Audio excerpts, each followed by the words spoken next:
Blessed greetings from One Spirit Church. Experience spiritual growth and inspiration with our weekly sermon. Topic po natin ngayon for today is yung the parable of the weeds. Ayun. So yung mga nakaraang linggo, dalawang parable din po yung narinig natin from Brother Attorney John at saka kay Brother Rodel. So ngayon naman po ay parable of the weeds naman po tayo. So ano lang po, nakaseries po ito dun sa inaaral po natin sa Mateo 13. Basahin po natin ng sabay-sabay.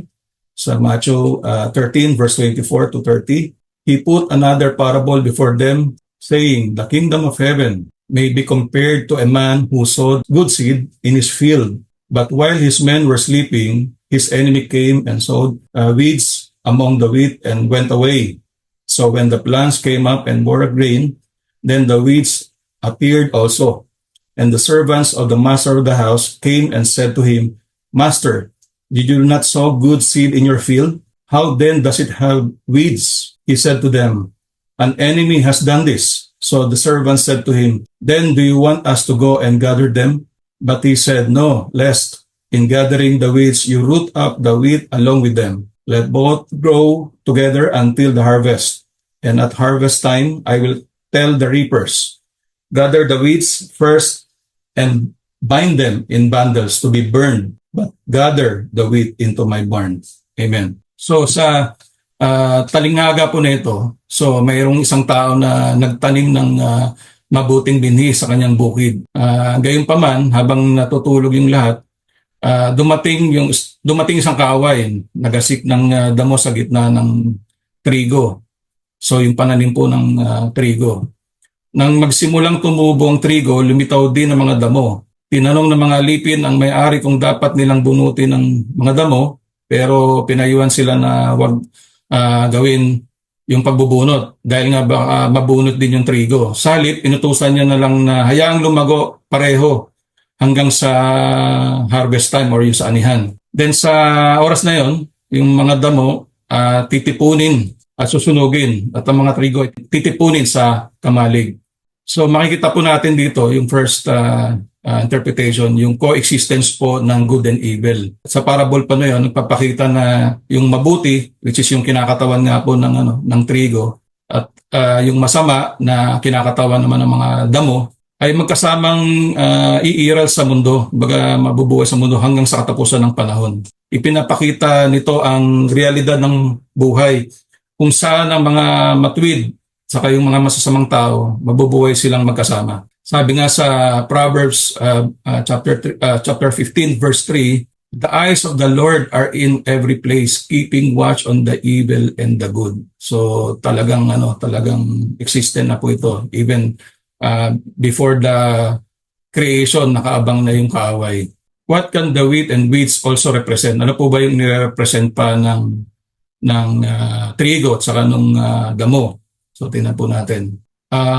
Yung sa part ng kabutihan or sa good, masasabi natin na yung isang spirit-filled person who follows Jesus righteously, so yung lumalakad sa katwiran o sa katotohanan, yun po yung isa sa nire-represent ng good wheat or yung trigo. From the other side naman, yung sa evil is yung wicked person, yung who follows the flesh and persecutes Christians. So hindi lang basta nabubuhay sa laman, nagpe-persecute pa ng mga Christian. So makikita natin to sa labas ng simbahan. Then sa another representation naman ng good, sa loob naman ng church is yung mga sheep o yung mga sumusunod sa iglesia. At sa evil naman is yung wolves nasa kumbaga clothing and sheep skin sa loob ng church. Pero darating po tayo dyan sa wolves kung ano po talaga yung dalawang direction po nitong wolves na ito. So pangatlo po sa good, yung spiritual things that carries the truth and the love of God. So ito yung mga nagbibigay ng glory and honor sa Lord at nagagamit nating instrumento para mag-serve sa Lord, like yung ating Bible, yung ating mga musika para sa pagpupuri sa Panginoon, yung mga videos or yung mga sermon na naririnig natin, yung mga shorts na related sa Panginoon na kukuha natin sa social media at yung mga iba pang bagay na nakakapagpaalala sa atin sa pagpupuri at pasasalamat sa Panginoon. Doon naman sa evil, sa counterpart naman nito, merong material things as temptation. So, yung mga bagay na sobra-sobra na ina-idolize na natin, na akala natin sa umpisa is mabuti, yung pala is napupunta na rin pala tayo sa becoming wolves. Tapos yung susunod po na interpretation, yung patience and judgment sa next slide po. So, yung the owner's decision to let both grow until the harvest teaches about patience and the timing of God's judgment. It emphasizes that it is not for humans to judge prematurely, but to trust in God's ultimate judgment at the end of the age. So, yun nga daw, yung desisyon ng may-ari na ang magkasamang dalawa hanggang sa anihan or harvest time. So, nagtuturo talaga ito ng pagtitiis sa tamang panahon at yung hanggang sa paghuhukom ng Panginoong Diyos. So, binibigyan tayo na hindi para sa mga tao ang humatol ng maaga, kundi magtiwala sa huling paghuhukom ng Panginoon sa katapusan ng panahon. So sabi nga sa Psalm chapter 1 verse 5, therefore the wicked will not stand in the judgment, nor sinners in the congregation of the righteous. So kung nakukuha po natin to, itong mga wicked, itong talagang mga wala ng pag-asa, they will not even stand or hindi man lang sila makakatayo during the judgment. So talagang diretso sila sa kung ano yung outcome nila, which is yung hell. So yung last po is yung susunod po is yung final judgment. So ang desisyon ng may-ari na yang magkasamang dalawa or yung wicked or yung at yung good sa harvest time, nagtuturo dito ng pagtitiis sa tamang panahon ng paghukom ng Diyos. Ihiwalay ng Diyos ang mga matuwid sa mga masasama. Ang pagsunog sa damo ay kumakatawan sa kapalaran ng mga gumagawa ng masama. Habang ang pag-iipon ng trigo sa kamalig ay sumisimbolo naman po sa gantimpala para sa mga matuwid. Amen. Susunod na slide po. Vigilance against temptation.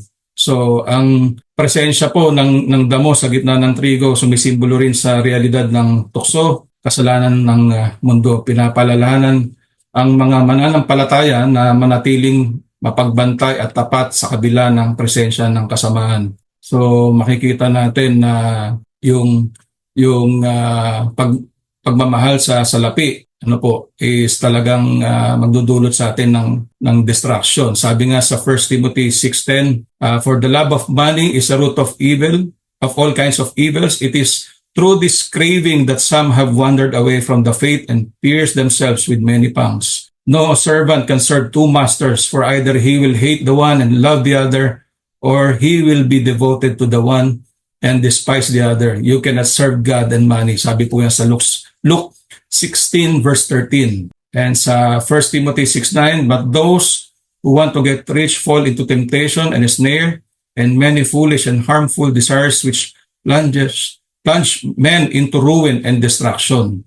Ayan po. Sabi sa 1 John 5:21, little children, keep yourselves from idols. So alam na po natin, hindi lang yung pera, kundi yung mga gadgets, yung mga iniinom natin or yung yung iniinom po nung isang lalaki diyan is nire-represent ng lahat ng ini-intake natin sa katawan or yung ginagawa natin sa katawan. 'Di ba? Sabi nga po ng katawan natin ay templo ng Panginoon. Pero ano po yung nangyayari sa realidad?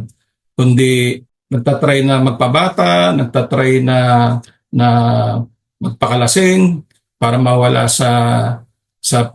sa problema, pero hindi natin nare-realize or hindi nila nare-realize na lalong napupunta sa destruction, which is in preparation for the judgment ng Panginoon. So mapapasama sa mga damong susunugin. Sabi sa Luke 17:33, whoever seeks to preserve his life will lose it, but whoever loses his life will keep it. Next slide po, yung sa verse po. Ayun, sabi sa 1 Peter 5 verse 8, be sober-minded, be watchful. Your adversary, the devil, prowls around like a roaring lion, seeking someone to devour. So talagang simula pa lang ng the creation nung tinukso ng kalaban si Adam and Eve. Kumbaga talagang masigasig na ang kalaban na maglagay ng lahat ng uri ng kapahamakan sa tao. Nagdo-double time na lalo ngayon ang kalaban sa pamamagitan ng ibang creation like yung mga gadgets and all other modern technology. Lahat naman po ito ay nahati between good and evil din. So kung gagamitin ito sa kabutihan, kagaya nga po nasabi ko kanina, is it will glorify and honor God. But if it is exceeding doon sa kanyang gamit para sa Panginoon at para sa sarili natin para makapag trabaho or magampanan yung ating role sa pamilya at sa lipunan, at sumusobra po ito, nagiging idol na, yun po ang magbibigay ng kapahamakan sa atin hanggang sa maging part na tayo ng mga damong susunugin. Ayun, sa next slide po, isang clip lang po ng pangyayari sa Panginoong Jesus na matatagpuan po sa Mateo 4, 1 hanggang 11. So manood lang po tayo. Short clip lang po, 2 minutes. So makikita po natin no, na kung ano yung pinagdaanan ng Panginoong Jesus dun sa desierto. Kumbaga dumaan siya sa pagsubok. Kumbaga bilang tao, kagaya nung na-share ni Brother Rodel nung preaching niya, dumaan sa katawang tao or sa pagkatao ang Panginoong Jesus. Kaya damang-dama niya kung ano yung pinagdadaanan natin bilang tao na dumadaan din sa iba't ibang klase ng pagsubok. May katanungan po tungkol dito na hinayaan ba ng Panginoon na subukin talaga ng diablo o ng kalaban ang tao. Makikita po natin yan sa Job na nag-usap ang Panginoon at ang kalaban dun sa unang kapitulo ng Job verses 6 to 22. So hindi ko na po ipapakita. I-mention ko na lang po yung last 2 verses. Ang sabi dun sa verse 11 ng enemy, subukan ninyong alisin ang lahat-lahat sa buhay niya at harap-harapan niya kayong susumpain. Yun yung sabi ng kalaban. Pero pumayag ba yung Panginoon? Nasabi sa verse 12, sinabi ni Yahweh kay Satanas, kung gayon, gawin mo ng lahat ang gusto mong gawin sa kanya, huwag mo lamang siyang sasaktan, at umalis si Satanas sa harapan ni Yahweh.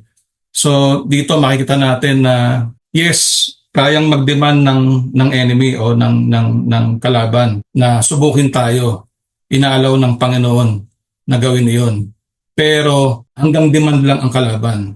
Ang will at ang desisyon ay nasa Panginoon pa rin. So hindi niya tayo hahayaan na subukin ng lalagpas doon sa mga kayanan natin. Sabi sa James chapter 1 verse 13, let no one say when he is tempted, I am being tempted by God, for God cannot be tempted by evil and he himself does not tempt anyone. Sabi rin sa 1 Corinthians, no temptation has overtaken you but such as is common to man, and God is faithful, who will not allow you to be tempted beyond what you are able, but with the temptation will provide the way of escape also, so that you will be able to endure it. So the same way na ginawa ng Panginoong Jesus, malalagpasan din natin yung temptation.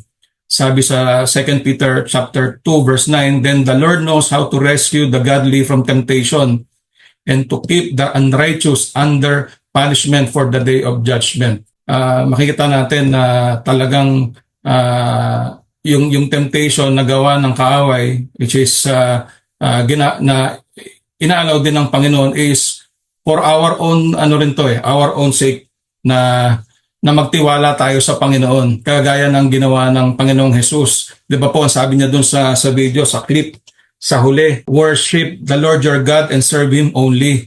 So every time pala na makaka-receive tayo ng temptation or makaka-encounter tayo ng kahit anong temptation, sasabihin natin sa kalaban, worship Him and serve Him only.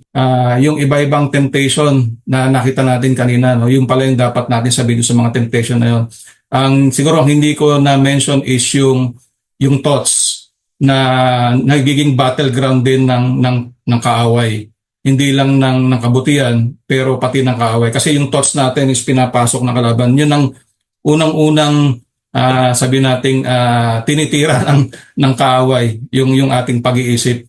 So doon pa lang sa pag-iisip natin, kapag ka pala nakakaisip na tayo ng hindi maganda or negative thinking na, so pwede na nating i-review gaya ng ginawa ng Panginoong Jesus. Next slide po, sabi sa Hebrews chapter 2 verse 18, "For because he himself has suffered when tempted, he is able to help those who are being tempted."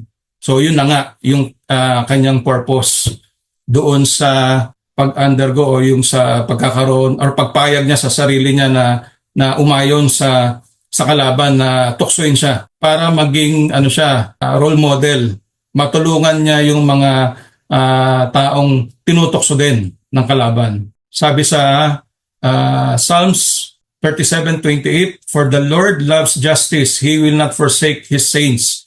They are preserved forever, but the children of the wicked shall be cut off." So kung tayo'y makakalagpas sa mga tukso, tayo'y makakatapos sa race ng pagiging Kristiyano, hindi hayaan ng Panginoon na hindi maparusahan yung mga wicked at yung mga nakalagpas doon sa mga pagsubok na yun or yung mga tukso na yun hanggang sa matapos yung kanyang buhay or yung dumating ang Panginoon na makasama natin siya. So we will be preserved forever.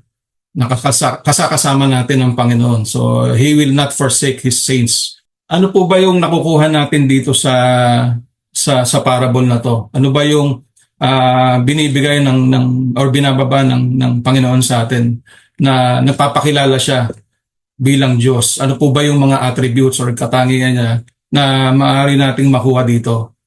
Ang una po is yung pagtitiis. So pinaintulutan ng Panginoon na magkasama nga ang mabuti at masama hanggang sa tinakdang oras ng paghukom. Pinapakita nito yung kanyang pagtitiis, yung pagtitiis ng Panginoon at yung kahandang bigyan ng tao ng panahon upang magsisi at magbago. So yung kahabaan ng pasensya ng Panginoon nakikita natin dito. Pangalawa yung wisdom or yung karunungan. So yung desisyon na hayaang magkasama yung trigo at damo hanggang sa anihan, nagpapakita po yun ng karunungan ng Panginoon kung paano niya hawakan yung komplikadong sitwasyon ng mabuti at masama sa mundo. Pangatlo po yung justice po, yung hustisya. Dito po sa parable na to na sa huli, ipapatupad talaga ng Panginoon Diyos yung hustisya sa pamamagitan ng paghihiwalay niya sa matuwid saka sa masasama. Yung pagsunog sa damo, yung pag-iipon ng mga trigo sa kamalig, yung po yung sumisimbolo po sa huling paghukom kung saan magbawagay talaga yung hustisya ng Panginoon. Next po yung mercy o yung awa ng Panginoon. Sa pamamagitan ng pagpapaintulot na magkasama ng trigo at ng mga damo, pinapakita po ng Panginoon yung kanyang awa. Binibigyan talaga kagaya po sinabi kanina, binibigyan talaga ng pagkakataon na lumago at posibleng lumapit sa katwiran. So yung kaninang na-mention ko po na wolves, na part po ng damo or yung weeds, yung wolves in the church, hindi pa siya considered as susunuging damo. Kumbaga nirepresent lang ito, just a reminder para sa atin na yung isang trigo maaaring maging isang damo kapag ka napabayaan po natin na matalo po tayo ng temptation, kagaya po ng nangyayari sa ibang mga simbahan na dating mga naglilingkod sa Panginoon, pero dahil po sa tukso, sa kayamanan, sa pansariling kaligayahan, pansariling intensyon, ayun po, hindi po namamalayan na from wheat na pupunta na po sa pagiging weeds or nagiging damo na po pala, which is nagiging wolves in sheep's clothing, which is hindi po aware. So, kung babalikan lang po talaga itong aral na to, pinapakita rito yung mercy ng Panginoon na hanggat buhay pa, kailangan na magkaroon ng repentance, kailangan na magbago, bago pa mapunta sa sitwasyon na ikaw ay damong susunugin. At yung last po, yung sovereignty ng Panginoon or yung soberanya, pinapakita ng parable na yung panghuling kontrol ng Panginoon sa mundo at sa huling paghuhukom. So pinapagtibay nito ang paniniwala ng mga mananampalataya ng Diyos ay sovereign at ang kanyang mga plano ay matutupad. Amen. Let's not forget the real revelation from Jesus' action. Ano po ba talaga yung binibigay ng mensahe ng Panginoong Jesus dun sa kanyang ginawa? Bakit ba siya nagbibigay ng mga talinhaga? Saka bakit siya humantong doon sa pagpayag sa temptation sa desert, no? Pinapakita ng Panginoong Jesus yung pinakadakilang gawa ng pag-ibig sa pamamagitan ng kanyang mga aksyon. So, pinagdaanan niya lahat ng yugto ng buhay ng isang tao. Siya ang tunay na nagmamahal sa ating mga kaluluwa, sa ating lahat. Yun nga, bakit niya kailangan na gawin yun? Kung tutusin, isa siyang anak ng Diyos, isa siyang makapangyarihan. Ito ay dahil sa kanyang dakilang pag-ibig sa atin na ginawa niya sa kanyang sarili bilang maging role model nga po, gaya kung sinabi ko kanina, bilang maging huwaran na dapat sundin sa panahon ng labanan sa kaaway, sa tukso at maging sa ating sariling laman o yung sa thoughts natin na labanan po yon. Hindi niya kailangang matukso bilang anak ng tao. Isinalang-alang niya ang kanyang dakilang kapangyarihan na puno ng banal na espiritu. Kumbaga spirit-filled siya before po siyang matukso dito sa disyerto Yung kanyang pagiging spirit filled is obviously po siya, kumbaga makapangyarihan. So hindi niya kailangang dumaan sa tukso dahil alam naman niyang kayang-kaya niyang malagpasan yun or kayang-kaya niyang talunin nga ang Panginoon. Pero talagang kahanga-hanga talaga yung pagsisikap ng pagmamahal niya sa atin. No? Na pinaka masakit yung kanyang naranasan bilang isang tao sa laman na kumbaga pinaintulutan niya yung sarili niya na magdusa hanggang sa ipako siya sa krus. Kumbaga ginawa niya lahat ng yon, hindi lang naman dahil sa layunin niya kundi dahil mahal niya tayo ng sobra. Imagine 40 days being tempted by the devil. Sabi nga sa Luke chapter 4 verse 2, for 40 days being tempted by the devil and he ate nothing during those days. And when they had ended, he became hungry. So, talagang naranasan niya bilang tao na kumbaga 40 days siyang hindi kumain. Napakahirap nitong fasting na ginawa niya. Yung karanasan niya bilang tao na magutom. So, doon pa lang pinakikita na siya talaga ay naging isang tao. Kumbaga hindi niya, or in other words, hinubad niya yung kanyang pagka-Diyos. Talagang tinayuan niya yung pagiging tao dahil naranasan niya yung pagkagutom. 40 days siyang hindi kumain at sinacrifice niya yung sarili niya para tuksoin ng kalaban, para maging role model nga sa atin. At hanggang sa sinacrifice niya yung buhay niya sa atin. So, hindi nagkasala si Kristo. Sabi sa 2 Corinthians 5:21, hindi nagkasala si Kristo. Ngunit alang-alang sa atin, siya'y itinuring na makasalanan upang sa pakikipag-isa natin sa Kanya ay maging matuwid tayo sa harap ng Diyos. Hallelujah. Napakadakilang pag-ibig. Kumbaga yung talinghaga po na ito yung nagbibigay ng katiyakan sa lahat ng mga mananampalataya po na sa huli haharapin ng Diyos yung problema ng kasamaan at titiyakin na ang katwiran ang magwawagi sa kanyang kaharian. Ngayon, ang question naman po is paano ko mape-prevent yung sarili ko sa pagiging maging isang damo na susunugin? First po is stay rooted in faith. Kumbaga regularly read the Bible and pray to strengthen po yung ating relasyon sa Panginoon, palakasin yung ating relasyon sa Kanya. At habang tayo'y nananalangin, mag-seek po tayo ng wisdom, discernment para sa mga tukso na akala natin is makabubuti sa atin pero yung pala yung makasasama at magdadala sa atin sa hindi magandang hinaharap or burned grass or pagiging sinunog na damo. At humingi rin tayo ng kalakasan sa pamamagitan ng banal na Espiritu. Gaya po ng sabi natin na kumbaga matibay yung Espiritu pero yung flesh or yung laman is mahina. So ano lang ba yung makapagpapalakas sa flesh or sa atin is yung Holy Spirit, strength from the Holy Spirit as we ask for help sa ating pagdarasal at pagbabasa ng Biblia. Tapos pangalawa po, focus on God's purpose to your life. Paano po tayo makapag-focus? Of course, sa pamamagitan ng pagsaserve sa ibang tao. Engage po natin sarili natin, the acts of kindness, sa service, ah, na makakapaglagay sa atin or makapag-focus sa atin sa mga tinuturo ng Panginoon. And wag po tayong magatubiling mag-seek ng guidance sa mga mas nakakaalam or may mga karanasan at na bumababad sa Panginoon or yung naglilingkod sa Panginoon, lalo na sa mga spiritual leaders natin or mentors kapag tayo po ay nakakaranas ng pagsubok para po tayo makahingi po ng spiritual advice. Na yun po yung mga yung mga pinagtitiwalaan natin na spiritual leaders natin.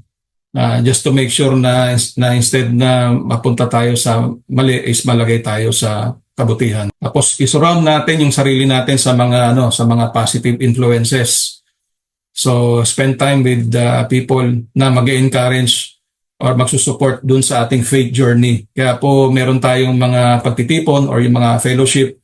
Isa po itong paraan para lalo tayo makapag-focus dun sa pinagagawa ng Panginoon Diyos sa atin. Lastly po is yung follow Jesus, protecting your salvation. Sabi nga sa James chapter 4 verse 7, submit yourselves therefore to God, resist the devil and he will flee from you. Gusto ko lang pong i-share ito, babasahin ko na lang po yung John 17 verse 24 to 26. Napakaganda po nito. Actually, pag binasa po natin the whole chapter ng 17, makikita po natin doon yung paano kausapin ng Panginoong Jesus ang Diyos Ama.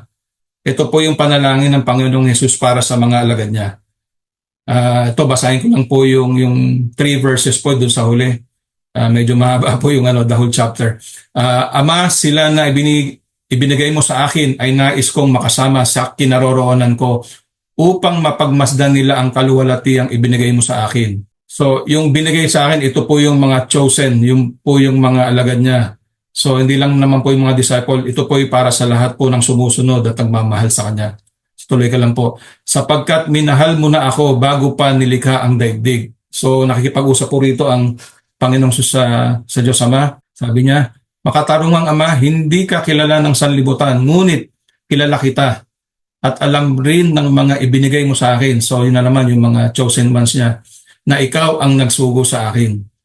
Ipinahayag ko na sa kanila kung sino ka at patuloy ko itong ipapahayag upang ang pagmamahal mo sa akin ay manatili sa kanila at ako ay manatili rin sa kanila. So napakaganda po nitong yung pong sa John chapter 17 verses 24 to 26. Dito pa lang kumbaga na-establish na kagad ng Panginoong Jesus para dun sa mga sinasabi nating trigo na gustong makasama ng Panginoong Jesus. So yung sa unang binasa ko po na sinabi niya na nais kong makasama sa kinaroroonan ko upang mapagmasdan nilang kaluwalhati ang binigay mo sa akin. So yung pala yung purpose ng Panginoong Jesus, kaya niya ginagawa yung lahat ng mga bagay na sinakripisyo niya, paggamit ng mga talinhaga, pagpapagaling sa mga may sakit, pagsasacrifice ng sarili niya, even hindi siya kumain siya ng 40 days para mas lumakas yung kanyang spiritual at magampanan niya yung pinagagawa ng Diyos Ama. Nagsurpass siya dun or nagwagi siya dun sa tukso ng kaaway hanggang siya nagpakapako siya sa krus, nabuhay siyang maguli. So ang purpose pala niya doon is para doon sa lahat ng susunod sa kanya o yung magiging trigo o yung wheat ay mamasdan yung glory or kaluwalhati ang binigay ng Diyos Ama para sa Panginoong Jesus. So sorry po, hindi ko lang na-i-add dito yung verse na to, pero napakaganda po nito in John 17:24 to 26. Ito po yung yan po yung last slide. Ayun, so kumbaga talagang tunay na napakabuti ng Diyos. Sa umpisa pa lang, kumbaga sa worship pa lang natin, Diyos na tapat sa akin. Noon pa man hindi nagbabago. So doon pa lang sa kinanta natin kanina, kumbaga dinideclare na natin at sinasabi na natin sa Panginoon na kung ano yung kanyang attributes, na siya isang mapagmahal na Diyos, hindi nagbabago, na siya ay una't huli or the beginning and the end. Lahat ng ito na ginagawa natin, na nilalakaran natin, yun ay dahil sa pag-ibig ng Panginoon. Na dahil mahal niya tayo, ginawa niya ang lahat ng ito, nagsimula sa isang salita, kumbaga from the Word became flesh. Noong unang panahon pa man ay kinakausap niya na yung mga mga lingkod niya like Moses or yung ibang mga propeta dahil isa nga po ay salita. Sabi sa John 1:1 na naging flesh.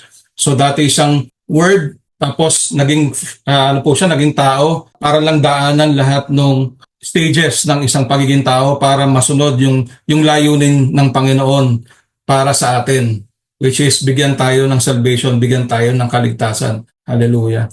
Amen. Hallelujah. Glory to God. Thank you for watching our weekly sermon. Tune in online every day to connect with us and deepen your faith. Don't miss out on this opportunity to start your day with God's Word. Shalom.